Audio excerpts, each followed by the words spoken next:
Yo, what's going on, y'all? It's J Smo Reviews here, back at it again with another video. And as you guys see, we are doing the Homecoming recap.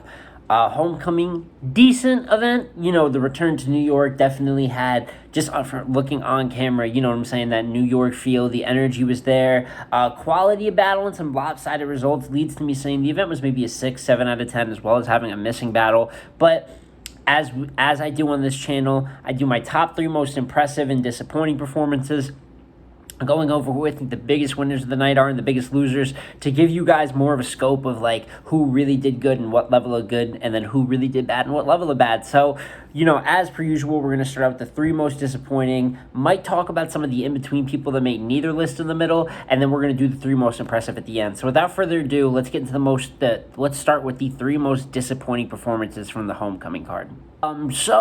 You know, we had 4 battles actually go down in the Homecoming card. And as for the number 3 performance, who I think, you know, took one of the bigger hits of the night, took a hit that night, but not, you know, the biggest hit of the night, and that would be Serius Jones. Come on, man. Come on, man.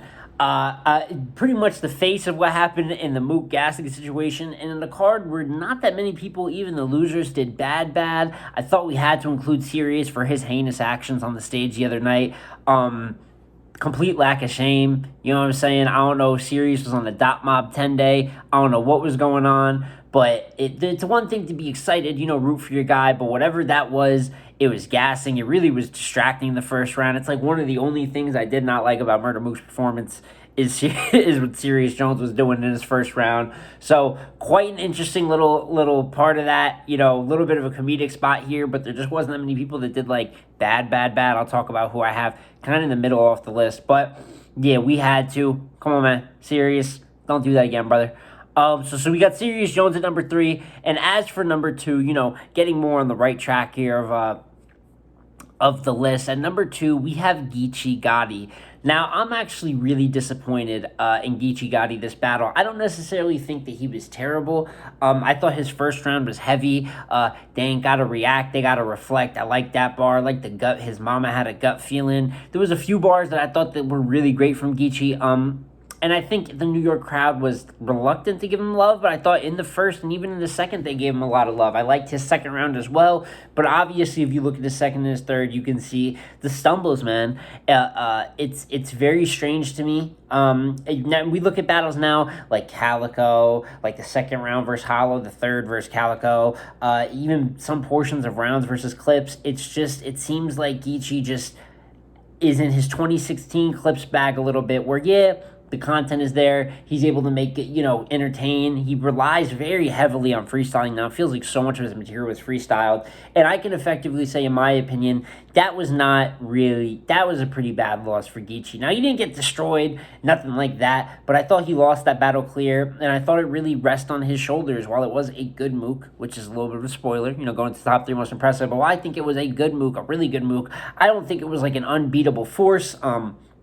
I did give Geechi the second, but overall, stumbles really killed him, and he hurt his own performance, and that's why he has to be on this list. And as for number 1, you know, who I had for the most disappointing performance of the night, I had Arsonal. What can I say? I had a feeling, too, going into this, obviously, if you've seen my predictions, that I thought Arsonal was going to pull up with his 3 rounds of rhyme pockets, not treat this battle very, very seriously. He didn't really have a good track record of performance in Irving Plaza to begin with, so I wasn't expecting much. But, man, the first is close. This is not a good battle overall from Swamp or Arsonal. Swamp is going to make neither list here, which I'll get into in a second. But Arsenal's second and third, to me, while the first was debatable, his rhyme pockets carried him. He continued the rhyme pockets, but the content in second and third was dirt. It was just a 0 out of 10. Indirect to, like, the epitome. OBC in there as well. I really love that he can hit the rhyme pockets. The skill that I'd love him to continue flexing. I don't want him to get completely away from that, but I cannot excuse the content Arsonal had in the second and third round. A lot of it can be chalked up to just saying anything. I mean, it's textbook filler, and it makes it hard to score a round. Yeah, you're rapping good, maybe you're performing all right, but when the content was a 0, very disappointed. Don't really know where we go from here, and that's why I have Arsonal as the most disappointing performer from Homecoming. And real quick, before we get into the top 3 most impressive, I want to go over the people that didn't make either list. Yes, it is going to narrow down the top 3, but I think it's just a good place to give them their flowers real quick, or their critiques if I just feel like they missed the list. First that we're going to go off of is stumbles. Now, obviously, I threw Serius Jones at 3, but you could throw stumbles at 3 as well. I mean, if we're talking actual battlers, obviously, stumbles did lose last night. And a big part of that is losing his momentum for fucking up in the first round. Clearly had a choke, lost his momentum. And even though he got it back relatively quickly, it wasn't like a long choke. It was a choke, but it wasn't like that long. And he wrapped very clean his second and third round. But he had already lost momentum by that. What sucks for him is I thought his content was pretty good in the second and third. I just think his energy was gone by that point. I just don't think he's well equipped to bounce back from losing an Irving Plaza crowd. So not the best. He started out with the plug. I got to charge my phone on your casket because I know it's got a plug in it. But after that haymaker, they were very receptive to hearing stumbles, but after that, it was very hard for him to earn back that momentum. So you could throw him at 3. I do have him taking a 3-0, kind of a body bag loss, but I don't think his performance was that bad. I actually think Stumbles can bounce back from this. But not a great showing from him last night at all. As well as we're going to talk about Vixen, who I believe also lost her battle, but I think Vixen was really respectable the other night.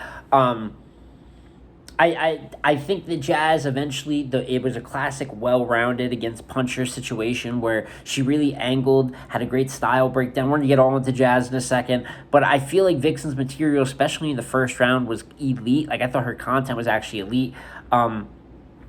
Like I said, first I thought that she was able to kind of walk it down and make it debatable. Some of the ENT flips, even some of the bars that didn't get cheered for. I thought she had the Ice Spice. You thought I was feeling you? Yeah, for a pulse. I thought that those were good, and she didn't get the proper love. But as the second and the third went on, while she showed great poise, I still thought she showed good. She showed great poise in the first, and I thought she still showed pretty solid poise, real warrior mentality in the second and third. But she clearly lost those 2 rounds. Clear loss for Vixen. She can definitely learn from this. Like I said, I don't think that she was bad, but she walked into another high-level opponent at, clicking on all cylinders that night, and just levels were shown a little bit. So Vixen did lose, but not necessarily, a bad performance, in my opinion. And then the final person who didn't make either list is Swamp. Swamp was not very good. Swamp was a 5 out of 10, 6 out of 10 Swamp.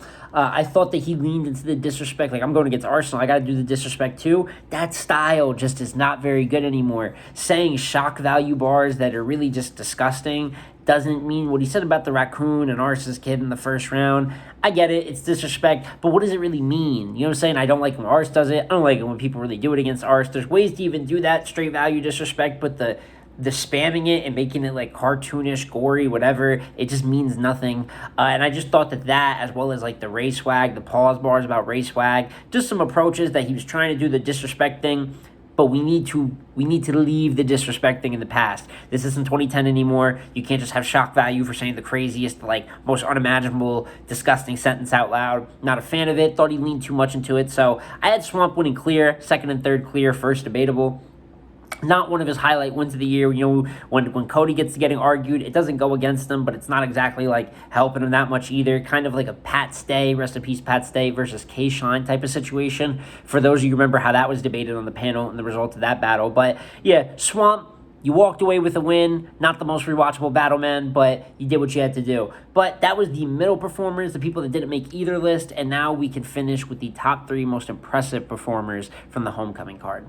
So, with the number 3 performance of the night, first person I want to give their flowers to is Kyd Slade. Man, Kyd Slade has arrived. He's here. I know a few of us, including myself, I think he has been on a great upward trajectory. I still always thought that he was the best prospect out of the UM4 class. And I think it came down to opportunities. He had gotten Big T. I wasn't a fan of the way they booked Ryda. And I think my man Titus at Let's Talk Battle Rap really summed it up the best, is that it comes down to motivation. There is the up clicking and you do have to climb the ladder. But if you give up-and-comers just plates that aren't that motivating, respectfully like a 3-round Ryda, considering what people want to see from Kyd Slade, you get those type of performances. But they gave him stumbles, big stage, big moment, and big slot on the card. And Slade absolutely showed his ass. This is the best Kyd Slade performance we've seen up to this point. His first is the best Kyd Slade round that I've heard. Whether it was the Lacoste Gator bars, rugs, something problem with rugs. I wrote my problems up in them. That was fire. Headshot. Looked like you got to throw up in that poo shiesty. Incredible. He had the watch this. The Usher thing performance bar from the what was that tiny desk that he did that at, but that was incredible. Slade, not only his real talk was hitting at all cylinders, his writing was hitting at all cylinders, but he performed at a level, like I said, with stuff like the Watch This bar that I didn't know that he could get to. OG said, keep your friends close and your enemies closer. That's why the homies are up across the corner and my enemies are 6 feet.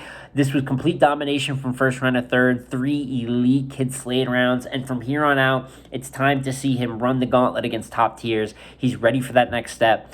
That was the first signature performance and really great historic performance from Kyd Slade in his career, and I'm very excited to see what he does from here on out. I believe that he may be making a late run for the Cody top 10. We'll see about that. Definitely made the list. Like I said, this is the year we want to see that step up year from him, and he is now fully officially delivered on that. My homie like Flavor Flav, the time started wearing on him. Oh my God. I cannot wait. For those of you that didn't see it, I can't wait till you see Kyd Slade's rounds. Really impressive performance, and shout out to him. That's why he's at number 3.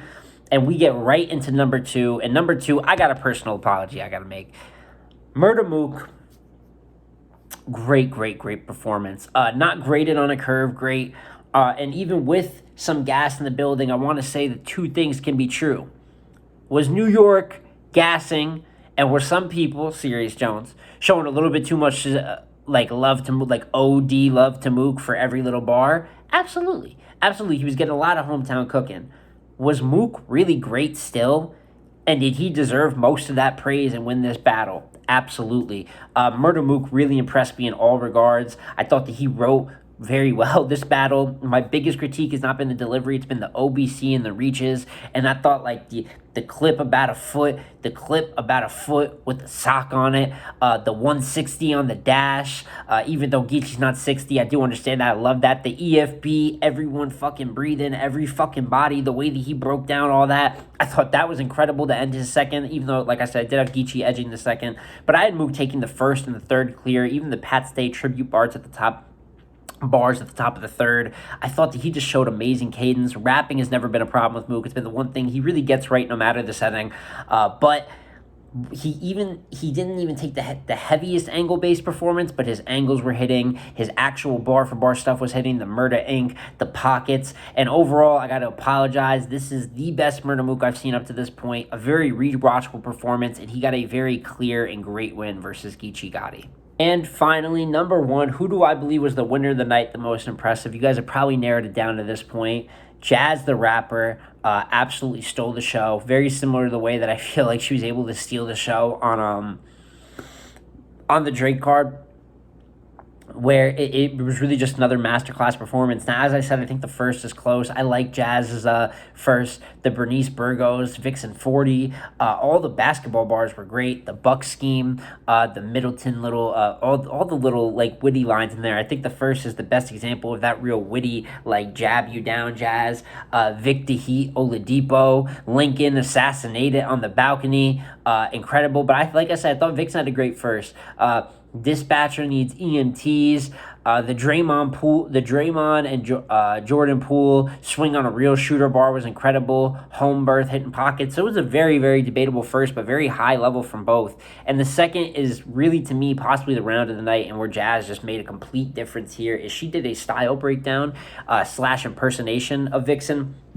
In the same vein that you would consider what Hollow did to Charlie Clips in the first round of their battle. And this was really elite. I think it changed, including me, the way I kind of viewed Vixen. And I started realizing, man, Vixen's kind of in the same cadence. She kind of doing the same build-up and rhyme pocket for her bars. So while the content was high quality, she made you really view the process of it. And that's really what a great style breakdown is all about. What something's wrong with V, it's the alternator. 50 in the face, I heard white people age bad. Vixen was always fourth, like the reindeer. That was crazy. Third rock from the sun. If Smack got this, I'd have half the company. She had it, man. She had the glow in the second. Jazz's second is really a perfect round. While Vixen still had a decent second, it just wasn't enough. She was just outmatched. And as you get to the third with the history of New York approach, when the battles released round by round, the angle at Vixen about being a maid, Jetson, I'll give a maid the machine, just really got her. By the time the third came around, you could just feel the gap that was between the both of them. I went against Jazz.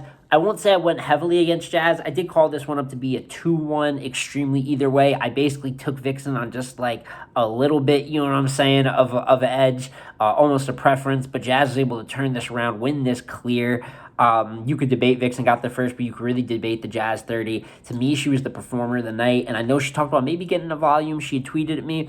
Possibly, First Lady Flames is someone that she said she'd be open to taking in the volume. I don't know if Flames is ready for that at this point because Jazz is cooking, but really give her anyone.